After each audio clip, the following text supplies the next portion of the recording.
समसामयिक कुराहरू युट्युब च्यानलमा सम्पूर्ण दर्शक महानुभावहरूलाई हार्दिक स्वागत जनाउँदछु। जानकारीमूलक, तथ्यपरक अनि मनोरञ्जनात्मक विषयवस्तुहरूलाई समेटेर दर्शक महानुभावहरू समक्ष हामी लगातार प्रस्तुत हुने गरेका छौँ। नमस्कार, म मचिन्द्र सुब्बा।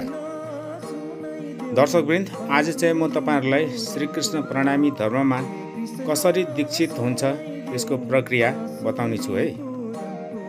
दीक्षित हुन चाहने व्यक्ति प्रणामी परिवारकै छोराछोरी हो भने चाहिँ कुनै व्रत बन्ध नगरिकन अलिकति उमेर भएपछि उनीहरूलाई कण्ठी प्रदान गर्ने अथवा कण्ठी बान्ने भन्ने प्रचलन रहेको छ।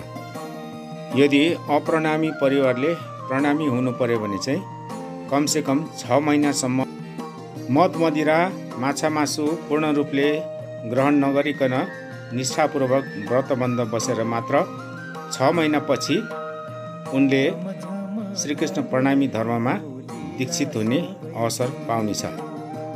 साधारणतः भाषामा श्रीकृष्ण प्रणामी धर्ममा दीक्षित हुने प्रक्रियालाई चाहिँ कण्ठी बान्ने प्रक्रिया भनिन्छ र यो चाहिँ कुनै पर्व, मेला आदितिर भेलातिर चाहिँ गुरुजनहरूले कण्ठी माला पहिर्याएर कानमा निजनाम मन्त्र फुकेर प्रसाद दिइकन मात्र श्रीकृष्ण प्रणामी धर्ममा दीक्षित भएको मान्यता हुँदछ।